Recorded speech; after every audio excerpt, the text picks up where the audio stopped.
அந்த 200 பேருக்கு அப்படி தலைவர் அப்படி போட்டார்ல, அங்க நிக்கிறார் தலைவர். உங்கள் வாழ்க்கை நன்றாக இருக்க வேண்டும் என்று நிற்கிறானே ஒரு காவல் தலைவன்.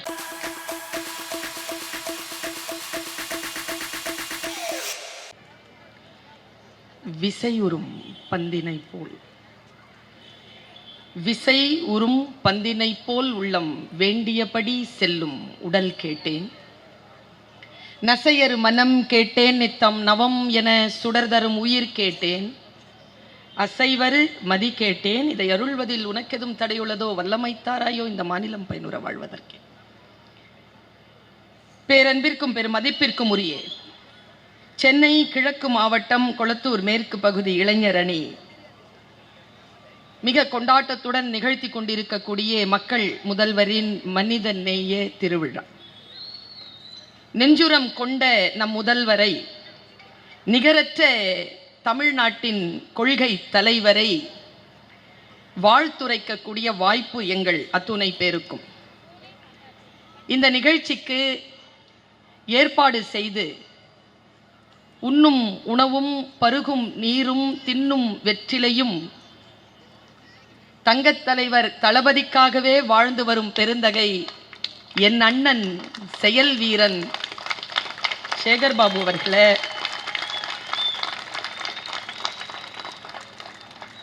சாதாரணமாக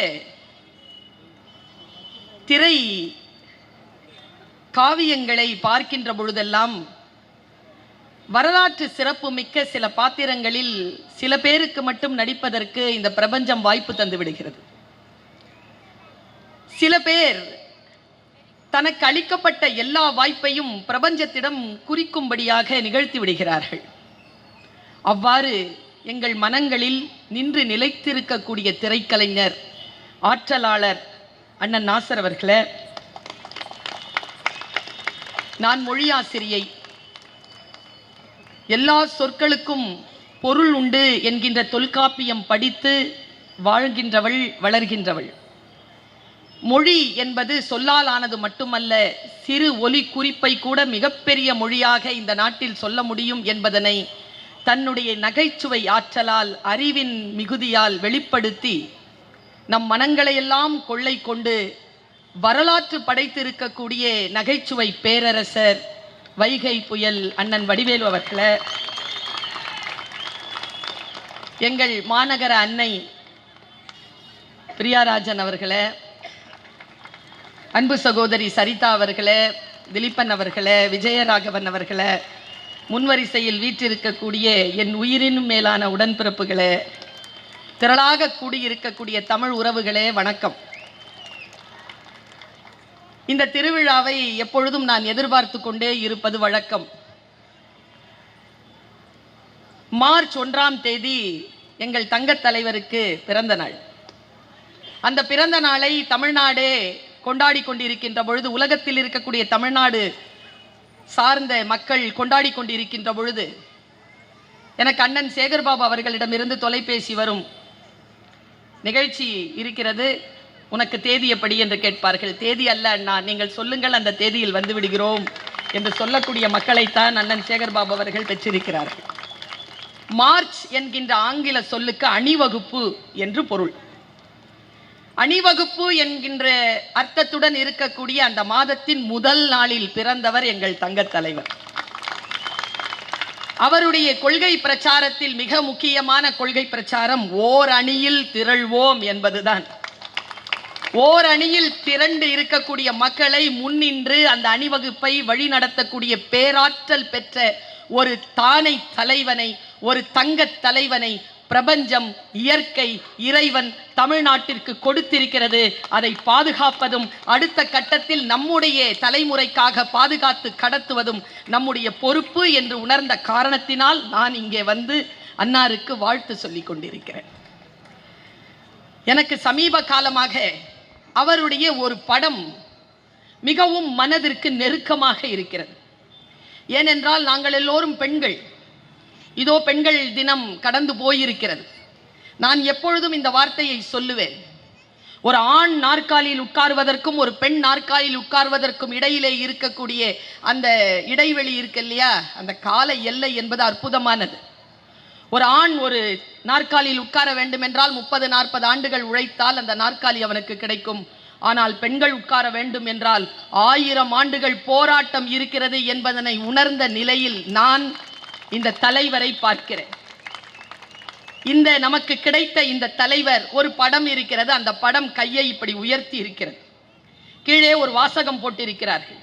நான் என் அலுவலகம் போகின்ற வழியிலெல்லாம் அந்த படத்தை பார்த்து ஒரு வினாடி நின்று அந்த வாசகத்தை படித்து விட்டு போவேன். அந்த கீழே ஒரு வாசகம் எழுதியிருக்கும், தமிழ்நாட்டை தலை குனிய விடமாட்டேன். இது எவ்வளவு உயர்ந்த ஒரு சொல் என்பதனை உள்ளார சுயமரியாதை என்கின்றதை உணர்ந்த நான் இதை மிக நுட்பமாக பார்க்கிறேன். யார் வந்து நின்றாலும் உங்களுக்கு முன்னால் என் தாய் தமிழகத்தின் மக்கள், என் தமிழ்நாட்டின் மக்கள் தலைகுனிய மாட்டார்கள், அவர்களை ஒருபோதும் தலைகுனிய விடமாட்டேன் என்று சொல்லி நமக்காக முன்னால் நின்று கொண்டு நம்மை பாதுகாக்கக்கூடிய காவல் சாமி, அந்த காவல் தெய்வத்திற்கான பிறந்த நாள் வாழ்த்து. ஒருபோதும் தமிழ்நாடு தலை குனியாது, வெல்வோம், அணிதிரள்வோம் என்று சொன்ன அந்த வார்த்தையை கேட்டு நாம் அணிதிரள்ந்தால் நாம் மட்டுமல்ல, எனக்கு முன்னால் அண்ணன் நாசர் அவர்கள் பேசியது போல இது இயற்கை நமக்கு தந்திருக்கக்கூடிய வாய்ப்பு. இவர்கள் ஆள வேண்டும் என்பது நமக்கு இயற்கை கொடுத்திருக்கக்கூடிய வாய்ப்பு. இந்த வாய்ப்பை நாம் சென்ற முறை பயன்படுத்தி கொண்டோம். இந்த முறை நான் இப்படி சொல்றேன், நான் கட்சி சார்ந்தே பேசுகின்றவர்கள் இல்லை என்பது உங்கள் அத்துணை பேருக்கு தெரியும். நான் அரசு நிலையில் நின்று பார்க்கிறேன். கொரோனா முடிந்தவுடன் அரசாட்சி வருகிறது. அரசு ஆட்சியை ஏற்ற அந்த வினாடியில் தமிழகமே சீர்குலைந்து இருக்கின்ற நிலையில் அதை தூக்கி நிறுத்தியதோடு அல்லாமல் இந்தியாவின் தலைமை மாநிலமாக இந்த மாநிலத்தை உயர்த்தி இருக்கிறார் நம் தங்க தலைவர் அவர்கள்.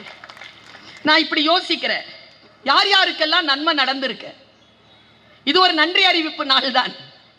பெண்கள், இளைஞர்கள், முதியவர்கள், குழந்தைகள் என அனைத்து மக்களுக்கும் நன்மையும் ஏற்றமும் தந்திருக்கும் முதலமைச்சர் அவருக்கு பிறந்த நாள் வாழ்த்து. என்னென்ன திட்டம்? புதுமை பெண்கள் திட்டம், கல்வி சிறந்த தமிழ்நாடு திட்டம், மாபெரும் தமிழ் கனவு திட்டம், காலை உணவு திட்டம், இலவச பேருந்து பயணம், கனவு இல்லம், மகளிர் சலுகை தொகை அல்ல, மகளிர் உரிமை தொகை. இந்த சொற்கள் எல்லாம் நம்ம பார்க்கணும். இன்னைக்கு எனக்கு ரொம்ப மகிழ்ச்சி. ஏன் தெரியுமா? எப்போ நாங்கள் நிகழ்ச்சிக்கு வந்தாலும் அரங்கம் நிறைந்திருக்கும். அது எங்களுடைய அண்ணன் சேகர்பாபு அவர்கள் மீது கொண்ட மாறாத பற்றினாலும் அவர் கீழே அணிதிரண்டு இருக்கக்கூடிய தொண்டர்களினுடைய முயற்சியினாலும் நிச்சயமாக அரங்கம் நிறைந்திருக்கும். அதில் ஒரு சதம் கூட சந்தேகம் கிடையாது. ஆனால் இந்த கூட்டத்தை பார்க்கிறேன், இந்த கூட்டத்தில் இளைஞர்கள் திரண்டு இருக்கிறார்கள். அது மிக முக்கியமான நகர்வாக நான் பார்க்கிறேன். இளைஞர்கள் நீங்கள் வந்திருக்கிறீர்கள், உங்களுக்கு சொல்லுவதற்கு சில விஷயங்கள் உண்டு. தமிழ் வளர்ச்சி துறை என்ற ஒரு துறை உண்டு. அந்த துறையில் அனைவருக்கும் வேலை வாய்ப்பு என்கின்ற நிலையில் வருகின்ற பொழுது சமீபத்தில் ஓராண்டுக்கு முன்னால் நம்முடைய தமிழ்நாடு முதலமைச்சர் அவர்கள் ஒரு கேள்வியை எழுப்புகிறார். இந்த துறையில் தமிழ் படித்தவர்கள் எத்தனை பேர் இருக்கிறார்கள் என்று கேட்கிறார். உடனடியாக அடுத்ததாக வரக்கூடிய பணி நியமனங்களை என்ன செய்து கொள்ளலாம் என்ற பொழுது அவர் சொல்கிறார், அரசு, தமிழ்நாடு அரசு பணியாளர் தேர்வாணையம் மூலமாக தமிழை முறைப்படியாக படித்தவர்களுக்கு தேர்வு நடத்தி அந்த தேர்விலே வெற்றி பெற்றவர்களை துணை இயக்குனராக 13 பேரை நிறுவி இந்த தமிழ்நாடு அரசு மிகப்பெரிய சாதனை படைத்திருக்கிறது என்பதனை அந்த தமிழ் படித்த என்னால் மிக நுட்பமாக புரிந்து கொள்ள முடியும். அந்த தலைவருக்கு என்னுடைய நன்றி. அடிப்படையில் பெண் தானே, என்ன இருந்தாலும் பெண்களுக்கான ஏற்றம் தானே. பெண்களுக்கு இவர் என்ன செஞ்சிருக்காருன்னு யோசிச்சு பார்க்கும் பொழுது, ஏங்க 33% கொடுக்கறதுக்கே முக்கி போன இந்த நாட்டில் உள்ளாட்சி தேர்தல்னு வரும் பொழுது 50% பெண்களுக்கு என்று இடஒதுக்கீடு தந்து 50%க்கு வச்சாங்கய்யா. நான் என்ன யோசிக்கிறேன்னா, இடஒதுக்கீடுல நின்று பெண்கள் வந்துட்டோம், பொதுவிலேயே நின்னோம், 200 சீட்டியா அப்படி தராசில நிக்குது, 101 பெண்கள் 99 ஆண்கள்னு நின்னுச்சு பாருங்க. இதுல நான் எங்க தெரியுமா வியந்து இந்த தலைவரை பார்த்தேன், அந்த 101 பேரையும் பார்த்து, இந்த 99 பேரையும் பார்த்து, அந்த 101 பெண்கள்ல ஒரு தலைவியை எடுத்து அந்த 200 பேருக்கு அப்படி தலைவரை அப்படி போட்டார்ல, அங்க நிக்கிறார் தலைவர். தலைமைத்துவம் என்பது பெண்களுக்கு எவ்வளவு முக்கியம் தெரியுமா? அவ்வளவு சுலபமானது இல்லையா? நீங்கெல்லாம் நகைச்சுவையில பேசிட்டு போயிடலாம் பெண்களை பத்தி. பெண்ணாக இருப்பதும் பொதுப்பணியில் நின்று களமாடுவதும் ஒரு பெண்ணுக்கு அவ்வளவு சுலபம் இல்லை. சுயமரியாதையுடன் கூடிய உடன் இருப்புகள் இருந்தால் மட்டும்தான் ஒரு பெண்ணாக சுதந்திரமாக களமாட முடியும் என்றால் இந்த திராவிட முன்னேற்ற கழகம் என்கின்ற இந்த அமைப்பு பெண்களுக்கு சுயமரியாதையை மிக சிறப்பாக தருகின்ற அமைப்பு. ஒன்னால நம்ம வைகை புயல் அண்ணனை பார்த்த உடனே இது ஞாபகம் வருது. இது நோட்ஸ்ல இல்லை. கல்யாணம் பண்ணிட்டு வாழறது கஷ்டம். பொது வாழ்க்கையில இருக்கக்கூடியவங்களுக்கு பெரிய கஷ்டம். சரி, அக வாழ்க்கையில இருக்கக்கூடியவங்களுக்குன்னா அதுவும் கஷ்டம். நை நை நை நை நை நைனே இருப்பாங்க. இந்த ஃப்ரஸ்ட்ரேஷன் இருக்குல்ல, இந்த ஏமாற்று விஷயங்கள்ல ஒரு அம்மா 40 வருஷம் ஒரு கணவரோட வாழ்ந்துருச்சு. ஒரு ஆள் அவரை பேட்டி எடுக்க வராங்க. அம்மா 40 வருஷம் வாழ்ந்திருக்கீங்களே, உங்க புருஷனை பத்தி சொல்லுங்க. அந்த அம்மா சொன்ன பதில், நான் தமிழாசிரியர், 300 பக்கத்திலையும் மொழிபெயர்க்கவே முடியாது. ஒரே ஒரு சவுண்டு கொடுத்துச்சு.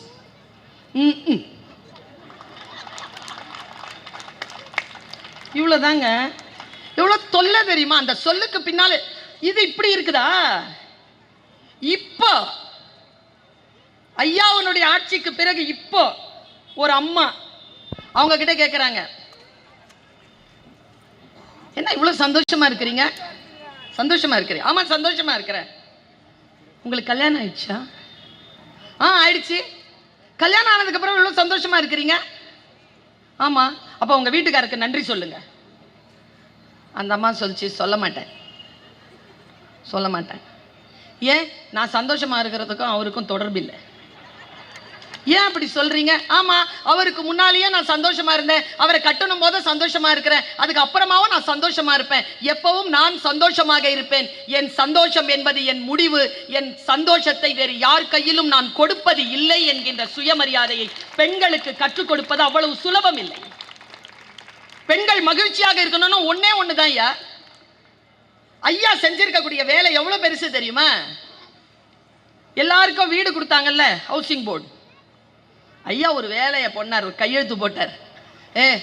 வீட்டில் இருக்கிற பொம்பளை பேர்ல ரிஜிஸ்டர் பண்ணு. ஏன் தெரியுமா? இப்படி சொல்லிடுறீங்களா வீட்டை விட்டு வெளில போகணும்? இப்போ சொல்லுங்களா பார்ப்போம், வீட்டை விட்டு வெளில போன்னு. நாங்க போக முடியாது, ஏன்னா அது எங்க வீடு.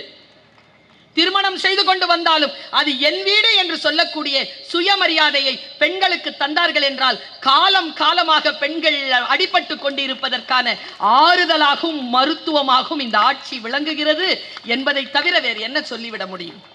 இளைஞர்களே, நான் உங்களுக்கு ஒரு விஷயம் சொல்லுகிறேன். வாழ்க்கை என்பது அவ்வளவு ஒன்றும் வசதியானதல்ல, சவால்கள் நிறைந்ததுதான். அண்ணன் நாசர் அவர்கள் சொன்னார்கள், வெறும் சினிமாவில் நடிக்கிறதுனால தலைமை ஏற்க முடியாதப்பா, உனக்கு பின்னால் ஒரு வரலாறு இருக்க வேண்டும், அந்த வரலாற்றில் நீ களம் இறங்கி களமாடி இருக்க வேண்டும், இந்த மக்களுக்காக சிந்தித்து இருக்க வேண்டும், உனக்காக கொள்கைகள் இருக்க வேண்டும், எங்கள் நலனுக்காக திட்டங்கள் நீ வைத்திருக்க வேண்டும். அப்படி இருந்தால் தானே ஒருவன் தலைவனாக இருக்க முடியும். நான் சொல்லுகிறேன் பிள்ளைகளே, 2 மரங்களை போல் இருங்கள். ஏன் தெரியுமா? என்னை எல்லாரும் சொல்லுவாங்க, நான் என்னதான் இருந்தாலும் நான் சுயமரியாதைக்காரி, அவ்வளவுதான் என் அடையாளம். இந்த உடம்புல ஓடுற ரத்தம் திராவிட ரத்தம், இதுதான் சத்தியம். இந்த திராவிட ரத்தத்தின் சூட்டோடு நான் சொல்லுகிறேன், 2 மரங்களை போல் இருங்கள். ஒன்று சந்தன மரம். சந்தன மரம்ன்றது ஏன் தெரியுமா நான் சொல்றேன்? முக்கியமா இளைஞர்களுக்கு சொல்றேன், கவனம். ஏன் தெரியுமா? நம்ம வாழ்க்கையை மாத்தி போடுற சொல் யார் வாயிலிருந்து வரும்னு தெரியாது. எவ்வளவோ காத்திருப்போம். பிரபஞ்சம் உங்கள் மீது அக்கறை கொண்டிருக்கிறது என்றால் யாருடைய உதடிலாவது ஒரு வார்த்தையை போடுகிறது, அந்த வார்த்தை உங்களை வந்து சேர்ந்தால் நீங்கள் தப்பித்துக் கொள்வீர்கள். இல்லை என்றால் கவனச்சிதறல் இருந்தால் மீண்டும் அந்த சொல் உங்களை வந்து சேர்வதற்கு 40-50 ஆண்டுகள் ஆகிவிடும்.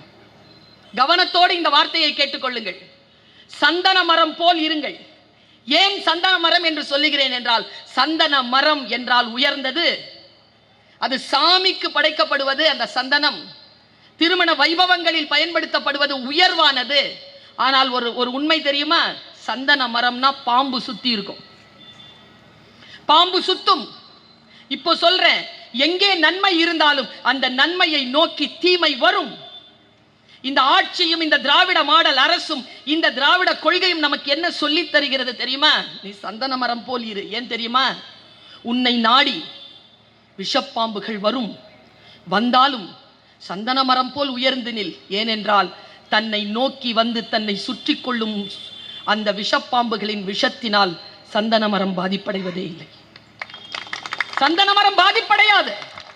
நீ 1000 சொல்லு, நீ திரைப்படத்தில் நடி, நான் ரசிக்கிறேன், கை தட்டுறேன், வேணனா விசில் கூட அடிச்சுட்டு போறேன், அவளத்தோட தான் அங்க.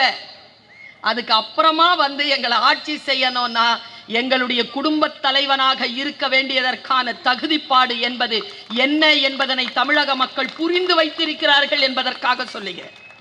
ரொம்ப அடிப்படையில் சொல்றேன். 2வது மரம், அந்த 2வது மரம் வேற ஒன்றும் இல்லை, என்னுடைய அம்மம்மா சொன்ன மரம். எனக்கு ஒரு 13 வயசு இருக்கும். எங்கள் அம்மம்மா சொல்லிச்சு, ஒருத்தன் காட்டில் நடந்துக்கிட்டே போனானா, போகும்போது பசிச்சு தான் பிரியாணி வந்துருச்சு, தாகம் தண்ணி குடிக்கிற தண்ணி வந்துருச்சு, உடம்பெல்லாம் வலிக்குதே கட்டில் வந்துருச்சு, கை கால்லாம் வலிக்குதே, வானத்திலிருந்து ஆண்கள் பெண்கள் எல்லாம் வந்துட்டாங்க, எல்லாம் முடிய படுத்துட்டு இருக்கிறான். திடீர்னு எழுந்திருச்சு பார்த்தா பொட்டல் காடு. அட, பொட்டல் காட்டில் போய் படுத்துட்டு இருக்கிறேனே, ஐயோ நாய் நரி வந்துருச்சுன்னா வந்துருச்சு, பேய் பிசாசு வந்துருச்சுன்னா வந்துருச்சு, ஐயோ என்ன சாவடிச்சிருன்னா சாவடிச்சிருச்சு. கதை முடிஞ்சது. நான் அம்மம்மாவே முறைச்சி பார்த்துட்டு இருக்கிறேன். என்னன்னு கேட்டுச்சு அம்மம்மா. சாவடிச்சிட்ட? ஆமா, செத்து போயிட்டான். எப்படி செத்தான்? நீ ஏன் கதையில சாவடிச்ச? நான் கதையில சாவடிக்கல, அவன் தன்னைத்தானே கொன்று போட்டான். ஏனென்றால் அவன் நின்று கொண்டிருப்பது கற்பகத்தரு, எது நினைத்தாலும் தரும். நம்முடைய மனம்தான் பிள்ளைகளே நம் கற்பகத்தரு. நீங்கள் நினைத்தால் இந்த நாடு சிறப்பாக இருக்க வேண்டும் என்று நினைத்தால் இந்த நாடு சிறப்பாக இருக்கும்.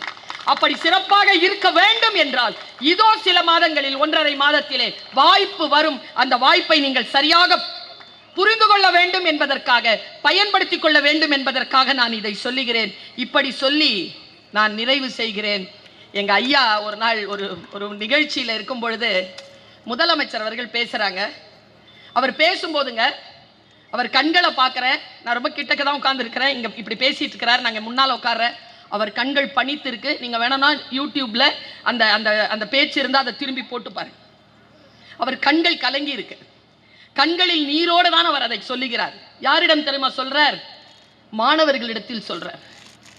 எனக்கு தெரிந்து இந்த நூற்றாண்டில், இந்த ஏஐ உலகத்தில், சோசியல் மீடியாவால் நம்முடைய வாழ்க்கையின் பண்பாட்டை புரிந்து கொள்ளாமல் தவிக்கக்கூடிய இந்த தலைமுறைக்கு தகுதியான தலைவர் மு.க. ஸ்டாலின் என்கின்ற ஒற்றை மனிதனை தவிர வேறு யாரும் கிடையாது என்பதனை ஒரு பெண்ணாக, ஒரு ஆசிரியராக புரிந்து கொண்டு இதை சொல்லுகிறேன். அவர் கண்கள் பணித்து அவர் சொன்ன வார்த்தை என்ன தெரியுமாயா? நீங்க யாருக்கு வேணாலும் போடுங்க ஓட்டு, நாம நல்லா இருக்கணும்னா சில பேர் வரணும். பென்சில் பிடிச்சிட்டு இருந்தையா, என் கை இன்னைக்கு கிரீன் பென்ல சைன் பண்ணிட்டு இருக்கேன். யார் கொடுத்தது சிம்மாசனம்? இந்த சிம்மாசனம் யார் கொடுத்தது? நான் யோசிச்சு பார்க்கிறேன். அவர் கண்களில் கண்ணீர் பணிய ஒரு வார்த்தை சொன்னார். பிள்ளைகளே படிச்சுக்கோங்க, மற்றதெல்லாம் நான் பார்த்துக்கிறேன். இப்படி சொல்ல முடியுமா? இப்படி சொல்லக்கூடிய தலைவனை மிஸ் பண்ணலாமா? வாங்க சினிமா பார்க்கலான்னு ராத்திரி 3 மணிக்கு ஷோவை வச்சு நாசம் பண்ற இந்த உலகத்துல, பிள்ளைகளே நீங்கள் படிக்க வேண்டும் என்பதற்காக நான் எதை வேண்டுமானாலும் செய்வேன். இந்த தாய் தமிழகத்தின் முன்னால் வந்து நிற்பேன், என்னை நானே பலி கொடுப்பேன், உங்கள் வாழ்க்கை நன்றாக இருக்க வேண்டும் என்று நிற்கிறானே ஒரு காவல் தலைவன்.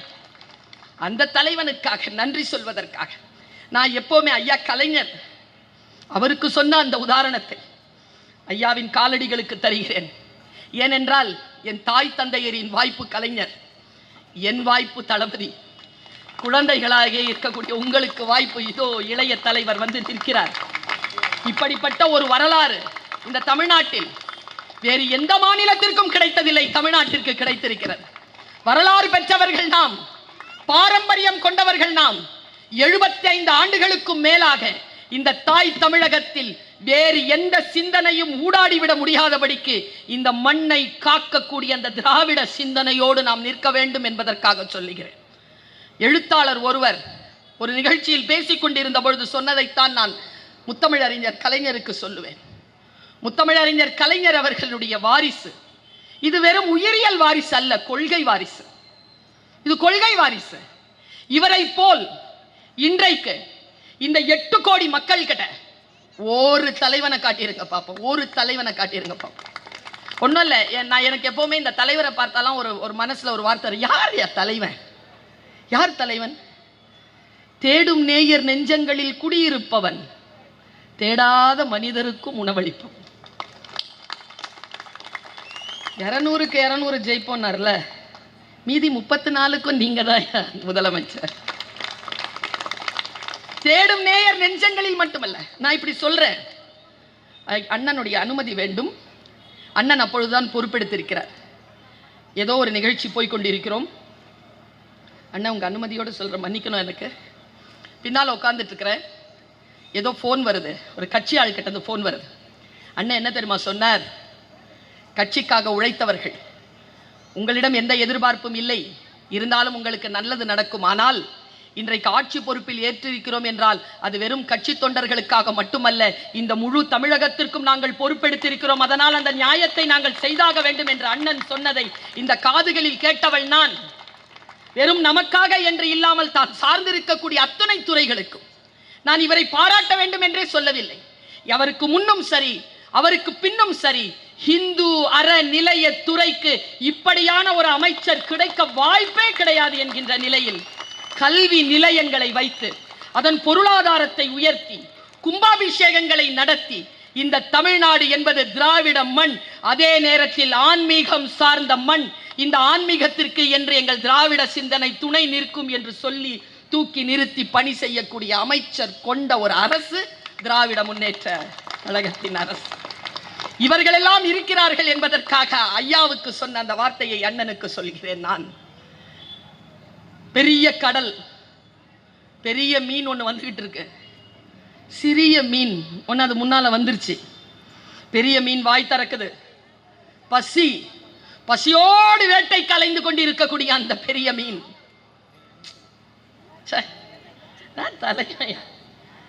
தன் கூட்டத்திற்கு வந்த லட்சோப லட்ச மக்கள் ஒருத்தன் கூட ஒரு சிறிய காயமும் இல்லாமல், ஒரு சிறிய துன்பமும் இல்லாமல் தன் வீடு போய் சேர்ந்தார்.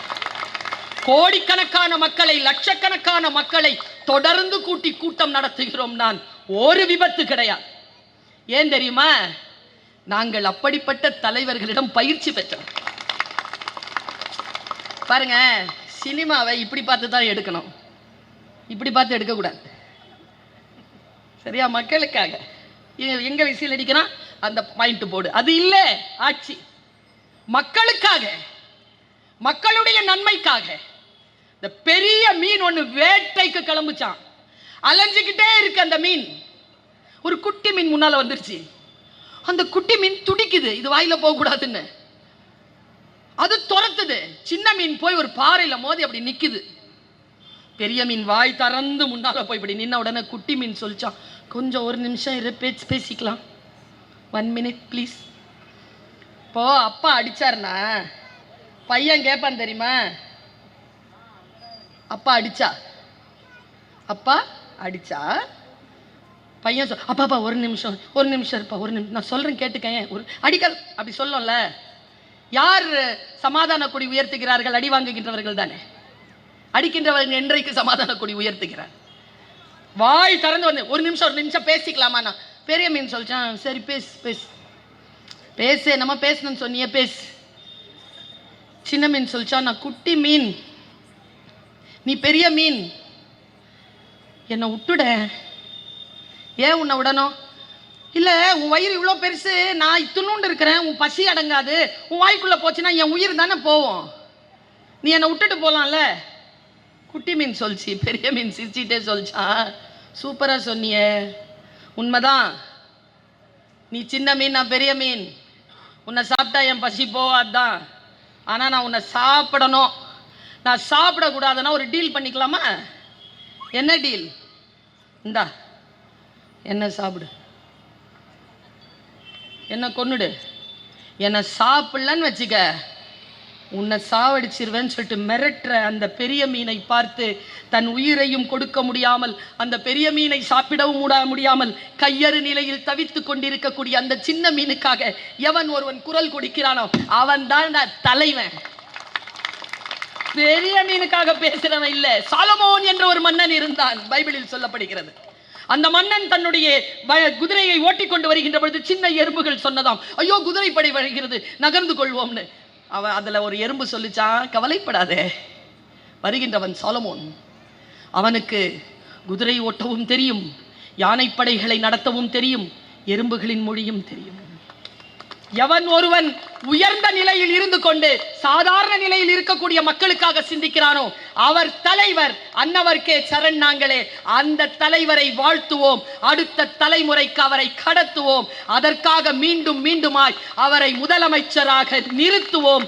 இந்த வாய்ப்பை சுயமரியாதையுடன் பயன்படுத்துவோம். வாய்ப்புக்கு மகிழ்ச்சி. ஐயா வாழ்க, பல்லாண்டு பல்லாண்டு பல நூறு ஆண்டு. நன்றி, வணக்கம்.